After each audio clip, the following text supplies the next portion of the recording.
શહેરના એક નાનકડા ઝૂંપડામાં રઘુભાઈ રહેતા. છત પરથી વરસાદનું પાણી ટપકતું, દિવાલો કાચી, પણ આ ઘરમાં પ્રેમની કોઈ કમી ન હતી. રઘુભાઈ રોજ મજૂરી કરતા અને તેમની પત્ની સીતાબેન ઘરોના કામ કરી ઘર ચલાવતી. બંનેના એક જ સપના હતા, દીકરો મોહન ભણે અને સારો માણસ બને.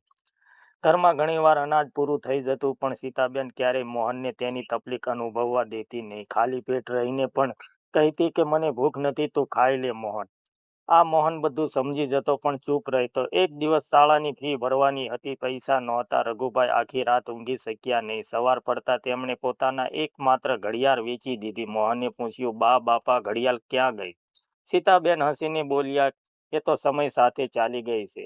વર્ષો બાદ મોહન ભણ્યો, મહેનત કરી, તેને સરકારી નોકરી લાગ્યો.